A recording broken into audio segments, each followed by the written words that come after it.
I welcome the opportunity to contribute to this debate, and I suppose, Minister, at the outset to say that the BusConnects project has caused a lot of public concern. And that's not surprising when you take for one moment that Dublin Bus is the dominant carrier of passengers at 140 million per annum in the Greater Dublin area.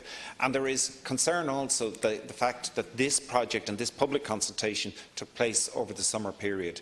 Most of us who are public representatives are receiving more inquiries and queries about what's in the plan now than we were in July and August, and that's the reality of the situation. And it was unfortunate that it took place during that period of time. And I would like today that you take the opportunity to clearly set out the timelines from here forward in how the plan will be developed, and more importantly, the submissions that were received by people, that were made by the public, to see those incorporated and the redesign of that plan made public. I suppose the first concern that people specifically had is losing the direct route that existed. And it all sounds very well, and I listened and I looked and I observed about how that might work. And I'll give you an example of one area. A bus leaving Rathcoole, the 69, goes no further than the Lewis stop at Saggart.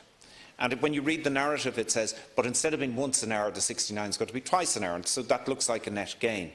And when you get to the Lewis line, the Lewis is very frequent, so that's not a problem. The problem in reality is the return journey. You end up in the middle of nowhere with no shelter, waiting for up to half an hour to get a bus. These are the concerns with losing the direct route that haven't been factored in. Where you're waiting, the type of environment you're in, and people are genuinely concerned about the loss of that direct route. Some of the design, and I don't have time to go into every route and I'm not going to, but some of the design take buses out of existing population areas. And the one that goes through Clondalkin Village to 13 will no longer come down the Fonthill Road and service a whole parish of Shrewleen, and no longer go up Woodford and service the parish of Knockmitten, two areas being now left vacant. An awful lot of it is interconnectivity, Minister, between Dublin Bus and other modes of transport, and where the plan doesn't clearly indicate the additional capacity that will be made available in Lewis. And people are concerned that at 7:30 in the morning at the Red Cow, the Lewis is full. What will happen if more people are being brought to that? And that's a huge source of concern. The underlying concern, Minister, is the plan is predicated upon increased frequency, that there will be a bus every 8 or 10 minutes.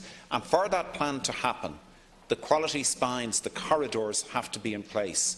And there's a lack of clarity as to the implementation. At what stage are the corridors built, and at what stage do you revert to a new to this new BusConnects project? People are genuinely concerned that the transition will take place first, so new bus routes will come in before the spines and corridors are in place, and if that happens, the frequency that you're anticipating will not be delivered.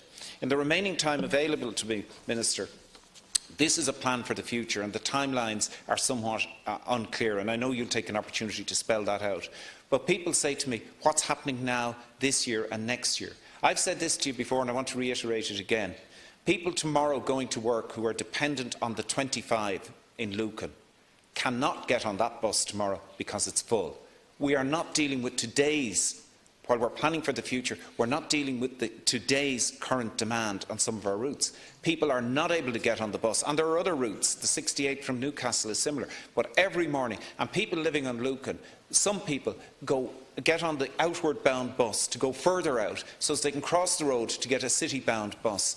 So I'd ask you, Minister, in terms of your response to this, to set out how you see the implementation of this taking place in terms of the delivery of the capacity that underpins the frequency that would be required. Curran.